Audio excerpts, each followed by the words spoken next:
the top. Yes, sir. This is the book of Deuteronomy, chapter 6 and verse 1. Now these Amen. are the commandments, So these are the commandments. Read. the statutes, and the judgments which the Lord your God commanded to teach you, that you might do them in the land whither ye go to possess it. So Moses gave us commandments before and after this verse, but we're going to jump down to verse 7. Read. Verse 7, and thou shalt teach them diligently. And thou shalt teach them. The them in this is, guess what? The commandments. Thou shalt teach them diligently. Read. Unto thy children. Unto who? Unto thy Thy children. children. That's why I said you learn how to walk, how to talk, how to eat properly, how to read, how to write, how to run properly by somebody. But for some reason, even your job, your skills on your job, you have to be taught or trained, whether it was on-the-job training or you went to school for it. You have to be taught how to do this job effectively. Amen. For some reason, leadership don't have to be taught. For some reason, when I come in this organization, IUIC, I can do that. He was teaching, I can do that too. Oh, he's over that, I can do that too. Really. We've seen many come with that spirit, and unless you humble down, you be right out the door. You be right out the door. Keep reading. And shall talk of them when thou sittest in thine house. So you shall teach it to your children diligently. So you're going to talk about the commandments in your house. Read. And when thou walkest by the way. When you walking by the way, when you going to and fro, whether that's to the store, to school, whatever the case may be. Read. And when thou liest down. Then when you go home to chill, to lay down for the night, what should you do? Keep reading. And when thou risest up. And then the next morning, you teaching them the commandments. So all throughout a child's life, you teaching them diligently. That's what makes it diligently, because it said when thou walkest by the way, and when thou lies down, and when thou rises up. When you sitting in your house. So all throughout the day, you teaching your children. Now, am I saying you're going to just be in the Bible? No. Realistically, like my son, his attention span, once he get close to an hour of anything, he just starts wondering. So most of us is like that. You can focus for whether that's 15 minutes, right? Brothers and sisters are going to sleep, reading 4 chapters. You start, man, I'm starting to get sleepy. Oh, that's the devil. You gotta push to finish your chapters.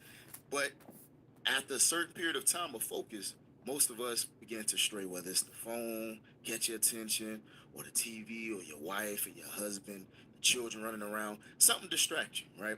So you have to know it's not just Bible, Bible, Bible, Bible, Bible all day long. No, that's not what it's saying.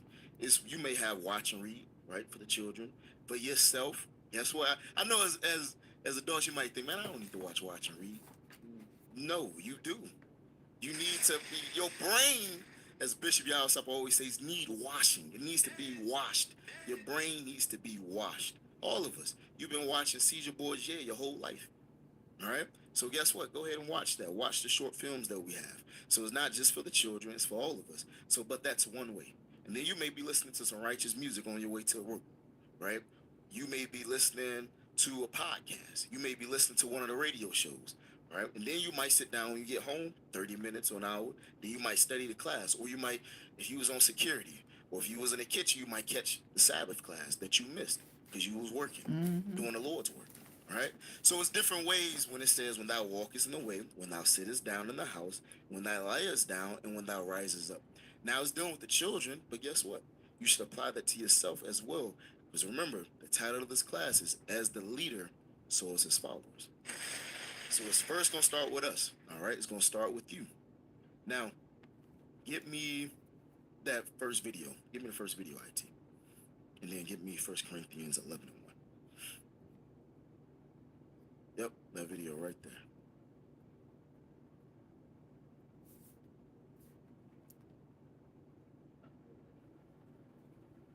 Yeah, it should only be like 30. Yeah, you go ahead and play it.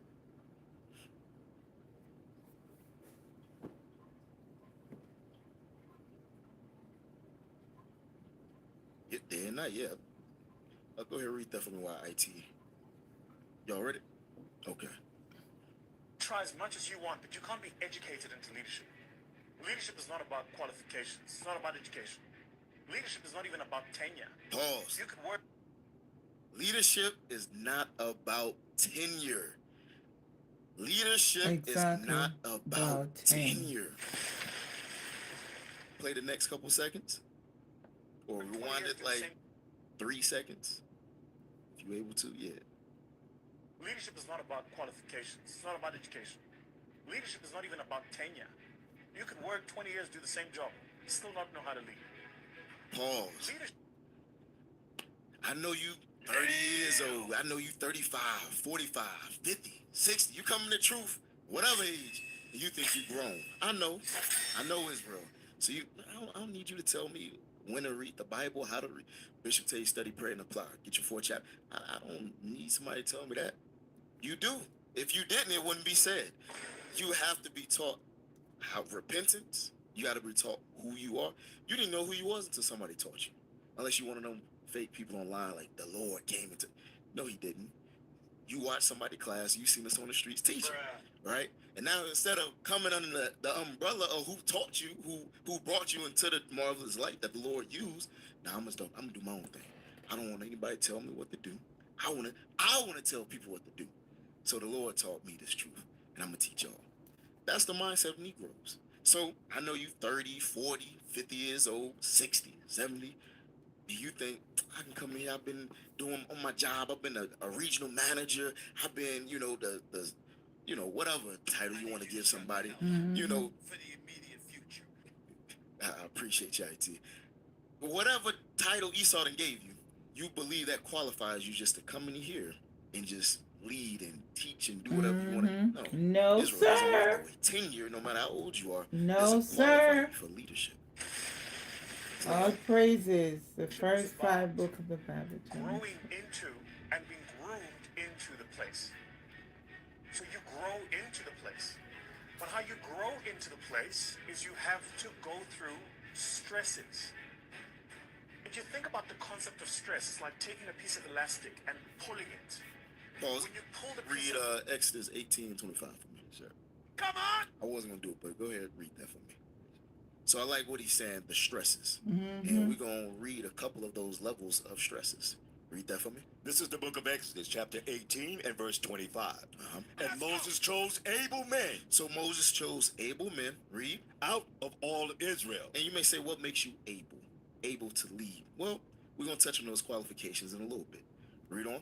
And made them heads over the people. Because you have to be a certain qualification to be heads over the people. It wasn't just any man he could find. Choose anybody. Find anybody and everybody. No, it said chose able men to be heads over the congregation. Read. Rulers of thousands. Rulers of thousands. Rulers of hundreds. So we got captains of thousands. We got captains of hundreds. Read. Rulers of 50s. We got officers of 50s. And then we got the in-between special ranks. Read. And rulers of 10s. Rulers of 20s and 10s. Read.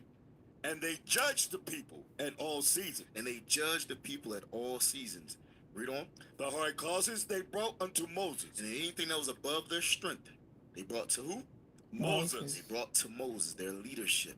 All right. So what I want to notate is he said there's different levels. Rewind about 3 to 5 seconds. There's different levels. What we just read in the Bible was levels or tiers of leadership.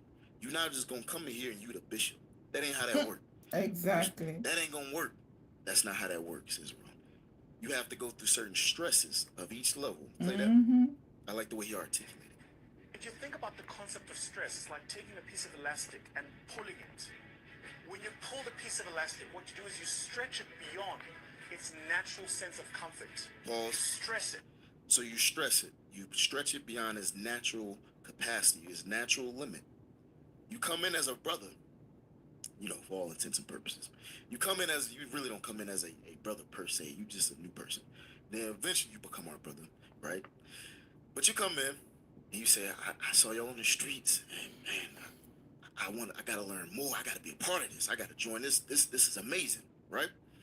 The Lord move your spirit, put it on you. You come in here, and for my sisters too, y'all gotta roll in this too, right? Y'all just don't have ranks of a soldier, officer, etc. You come in, sister, a more senior sister or big sister. You got the mothers of Israel, etc. Right? But you come in, and you a brother. You don't just from a brother to an officer. You're not gonna go from a brother and now we put you over 10 men. That's not happening. We gotta prove you somewhere in between that you are able, like it said for Moses, Read that one more time. Gotta grow. The top part. For Exodus 18 and 25. This is the book of Exodus, chapter 18, verse 25. Uh-huh. And Moses chose able men out of all Israel. So we go out, teach the videos throughout YouTube, social media, go out throughout the earth. You come into the sanctuaries. Now we got to find, are you able? Because now we got to watch you. We got to deal with you. We got to build you up. And then you may become a soldier. Now you got to deal with the stress and responsibilities of a soldier.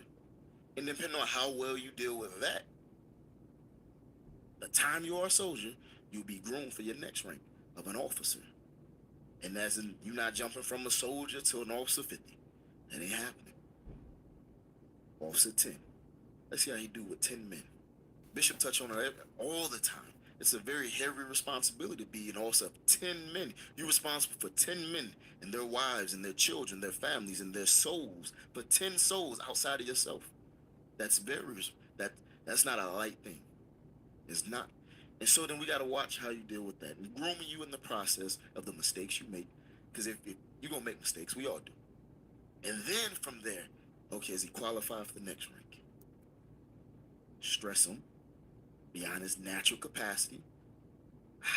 He really at 15, but we might put him at as a 20. He stretched beyond his capacity. His time management, he's slipping, he's dropping things, he ain't on time for certain things. He's being stressed until he gets it together, until he learns and grows. And now, okay, he handles responsibilities well. Give him another office. Give him another one. Now he got to deal with the stress of that new office while still maintaining the previous offices. He got more men while maintaining the previous amount of men. Yeah, I like them images. So that's leadership. Each tier, what we read in Exodus 18:25 is tiers of leadership. Well, it said thousands, hundreds, tens. That's different levels, and each level has its own stress. And you're going to be stretched beyond your capacity, and it's going to force you to grow. Or you're going to, I can't do this no more. I just need some time to get myself together, leadership. I just, if y'all can just hold on to my rank just a little. It's crazy me even saying it, right? Crazy. But that's what some people do. Finish the video? That's what some people do. That's crazy. You just need to be strengthened. Strengthen yourself. Don't give up the work. Don't stop doing the work. Strengthen yourself. Play on. Yeah. 1 Corinthians 11. Yeah, go ahead and play that IT. 1 Corinthians 11 and 1. Right? Same too with how you build anything, is you have to pull it and stress it beyond its natural place of comfort. That's how it builds leaders. You have to be stressed and pulled beyond your natural place of comfort so that you can prove that I can operate at level 1, then level 2, Soldier. then 10. No, go ahead, keep playing. level 3, then 20. level 4, then level 5. I can operate at all these levels and lead because I've been through the challenges of operating at those levels and I've had the opportunity to lead. So that's why you're not coming in as the bishop.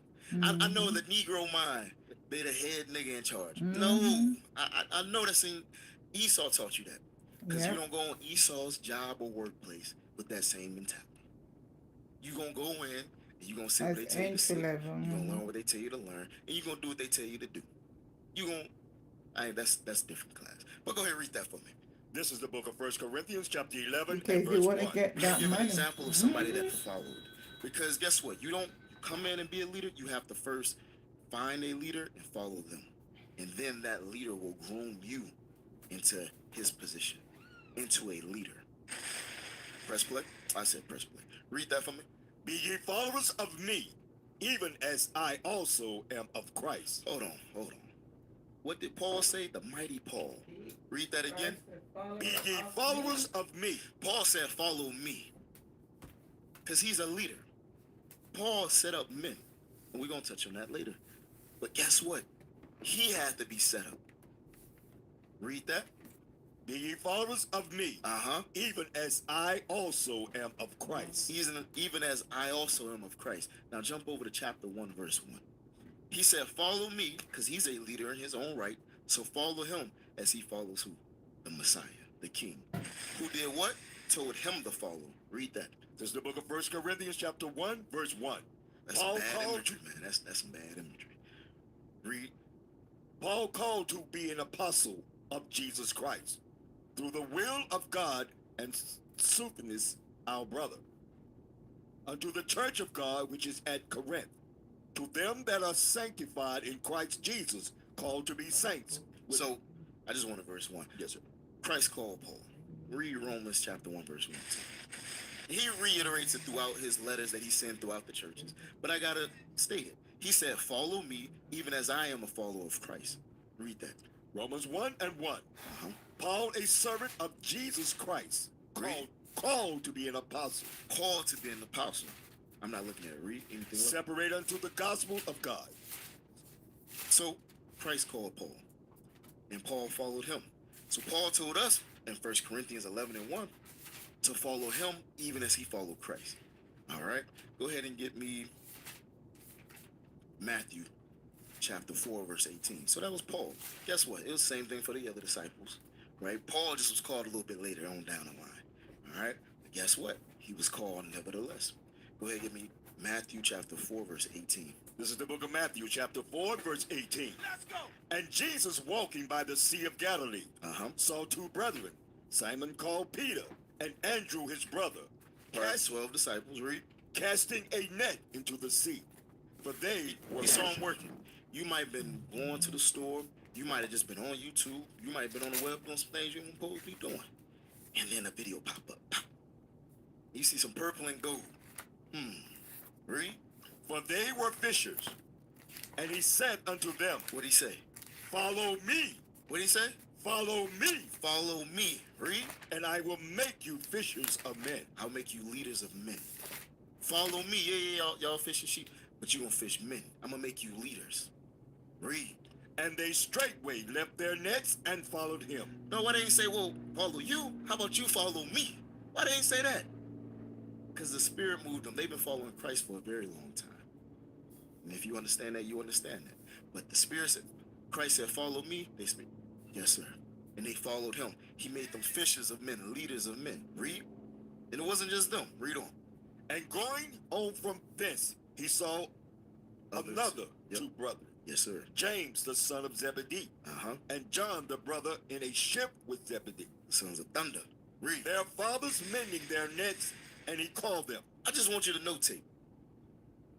He called them while they with their father. You see them, they with their father. So they didn't grow up in as far as we know, a single parent household. Right? That wasn't the case for them. And what he's saying to them? And they immediately left the ship. He said, follow me. And what? And they immediately left the ship and their father and followed him. So they left their father, they left their business, and they followed Christ. Why wasn't like, follow you, my father right here, right? Because if you didn't know Israel, I know we grow up in broken homes. Lord, that's part of the curses. We destroyed as a people. Your father should be your first leader. Your father should be your first hero, right?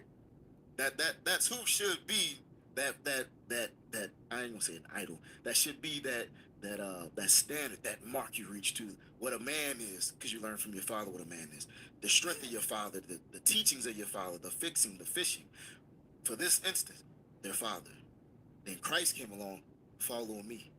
They left their father, the business, and followed Christ. So likewise, you saw a video, you saw us teaching on the streets, whatever the case may be. You got handed a flyer at a flyer mission. The Lord touched your spirit, turned that light on.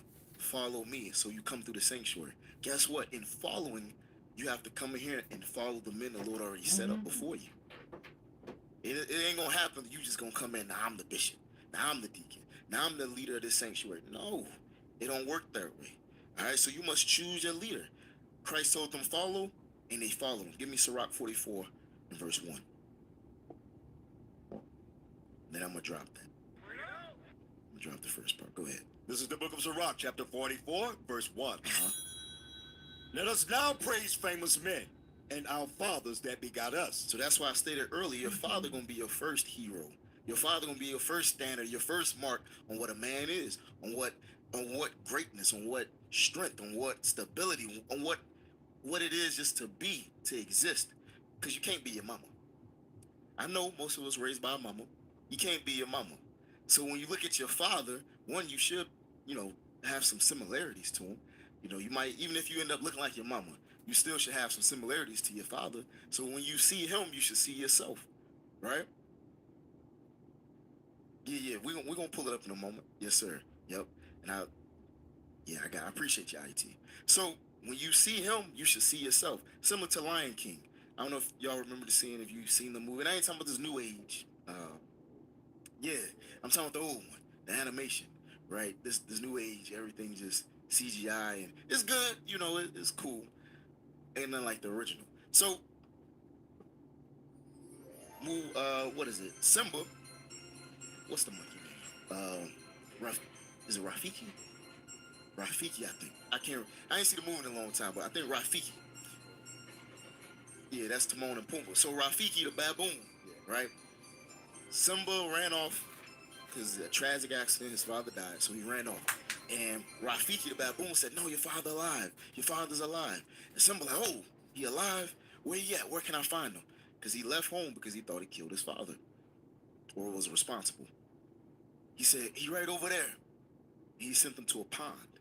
And he went to go look in the pond, and he saw his reflection. And he said, "This is not my father. This is me. This is me." And then Rafiki looked a little closer and hit the pond.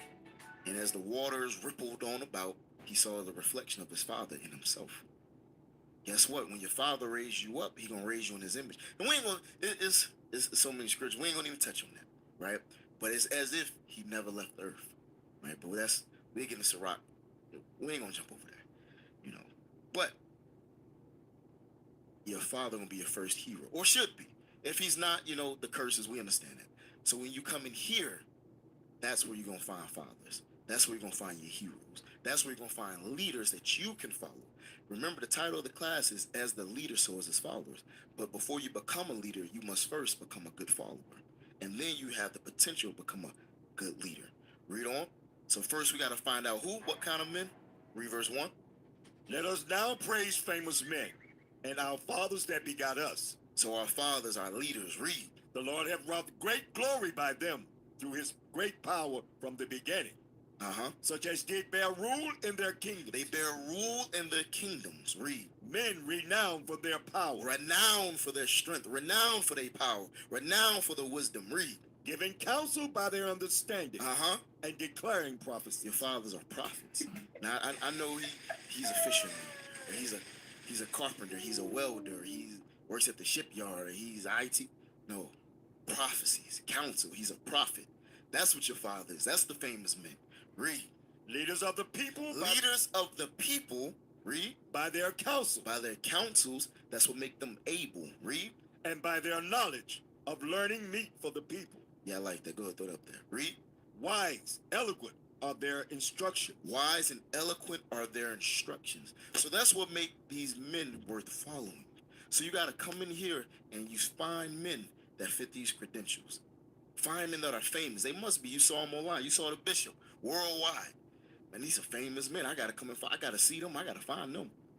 And now you follow them. And then you may not be at, you know, that sanctuary. You may not be at the sanctuary they at. But then you find your local sanctuary, and it's men that they set up. Men that's been following them before you. Been following the bishops before you knew about the bishops and deacons. And so now is your time for you to follow them, because that's who set them up. The Lord, first and foremost, through the Spirit, had them, the bishops and deacons, raise these men up. Raise all of us up. But I'm going to drop that for the sake of time. I did a class on this, right? It's called Father, You Are My Hero. It was a mid-morning medicine class, and then we released it as well. Throw the thumbnail up for me real quick. So the title is Father, You Are My Hero. All right, and then the next thumbnail. So in this class, I went over the importance of a leader, aka hero, and finding one. All right, and it first starts with the father. So you can drop it. So that was a mid-morning class, mid-morning medicine, right? That was medicine for our souls. I know most of us come in here from broken homes. When you come in here, guess what? You have to find a leader, find a hero, find somebody that you can see yourself in. Like when Rafiki hit the water, it's like, man, I like how he teach. I like the way he move. I like the way he talk. Like I want to be like that, or I can see myself that's similar to me. right? You got to better see that in the leaders around you, right? You got to better have a vision, right? And so the lesson objective for that class, right, for Father, You Are My Hero, was for us to find our heroes by searching the scriptures for forefathers that we admire and resonate with, look at our current leadership to see who embodies those spirits, and then pattern ourselves after them. All right, so that was the lesson objective for that class, for these mighty men. All right, but give me Psalms 119 and 9, then we're going to jump onto the maritals, and then we're going to touch on the congregational. So, before you become a great leader, you got to follow Israel. You got to follow. And once you find that leader, that hero to follow, because you see the bishops, you see the deacons, you see the captains, you see the officers, you see the mighty works, and you come in, and you're like, I want to be like that. The coon in you, the Negro in you, I can do that. But the spirit that the Lord have in you, that's to combat the coonery, what Esau made you be, should be like, I got to learn from these men. Man, they sharp with the scriptures. Man, what? He broke the scripture line upon line. I want to do that too, right? Well, man, you watch the leadership, or you watch it, it's beautiful, right? And so you like, man, I'm trying to do that too. I'm trying to learn too. I'm trying to get what they got, right? And so you come in and you learn, and you begin to study, and then you do this. Read that, Psalms 119. Yes, sir. This is the book of Psalms, chapter 119 and verse 9. Uh-huh. Whether withal shall a young man cleanse his way. You're a young man. I don't care if you 30, 40, 50, 60. You just come into this truth. You're a young man. Read. By taking heed thereto, according to thy word. Read. With my whole heart have I sought thee. With his whole heart have he sought thee. He saw the class. He got the flyer from the flyer mission. He was watching the video at work. He said, man, I call a hotline number. Then you come in here. You need to seek the Lord with all your heart. Read. Oh, let me not wander from thy commandments. And I know you're going to come in, you may be battling, marijuana, fornication, adultery, being a slugger, being a bum, whatever the case may be. We all battle. Seek the Lord with all your heart, and then don't wander from it. Yeah, you might fall. Get back up. Might fall again. Get back up. Keep going with all your heart, seeking the Lord. Read. Thy word have I hid in my heart, that I might not sin against thee. Read. Blessed art thou, O Lord. Teach me thy statutes. Teach thy statutes, the laws, the commandments. And then verse 133 for me. Verse 133. When you taught those statutes, when you taught those commandments by the leaders in here, because you don't know them. So you come in here, and then you are taught by the leaders in here. And then what should you do when you are taught? Read that. Order my steps in thy word, and let not any iniquity have dominion over me. So you come in, we may tell you, hey, brother, we want to see this from you. Hey, sister, don't do that no more. Don't talk like that. Or, hey, brother, speak up, do this. Or, hey, want to see you do this more. Want to see you here at the school more. Want to see you here. Hey, we got a congregational outing. We want to see you there. We may begin to direct your ways, and it's up to you if you're going to order your steps accordingly. Or you're going to say, I feel like they controlling. Like they always own me. I'm just trying to, they always own me. They tell me I can't do this. They tell me I can't do that. They tell me, yes, we're going to order your steps right with the commandments. And it's up to you, though. You must find leaders in here, heroes, and then follow and pattern yourself after them. All right? So we're going to move on to the next lens, which is marital. Give me Genesis chapter 2, verse 20, for the sake of time. Yeah, let me go ahead and speed up a little bit. This is the book of Genesis, chapter 2 and verse 20. So the next lens we're going to look at is marital. So remember, we basing it off the 3 trials of faith lenses or point of views: personal, marital, congregation. Now, if you're already married, we understand some people come in married. Cool. You may be dealing with, you're dealing with all 3 at the same time. But it behooves you to focus on yourself, right? Because you've been wicked for Lord knows how long. Now you're trying to tell that wicked spouse of yours that you've been wicked with. Yeah, you can't be doing it. You got to stop doing that. Yeah. First, let them see you change. Be that light. I ain't saying you can't tell them the commandments. Cool. Let your actions speak. That's part of you growing into being a leader. Yes. Now you showing them by your actions. Not do as I say, not as I do. No, we're not talking about hypocrites. Go ahead and read Genesis chapter 2, verse 20. The institution of marriage. Read that. This is the book of Genesis, chapter 2 and verse 20. Uh-huh. And Adam gave names to all creek cattle and to fowl. Excuse me. And Adam gave names to all cattle and to the fowl of the air, Yes, and to every beast of the field. Uh-huh. But for Adam there was not found a helpmeet for him. Read. And the Lord God caused a deep sleep to fall upon Adam, and he slept. And he took one of his ribs and closed up his flesh instead thereof. Read. And the rib which the Lord God had taken from man, made he a woman, and brought her unto the man. So the father brought the woman unto the man.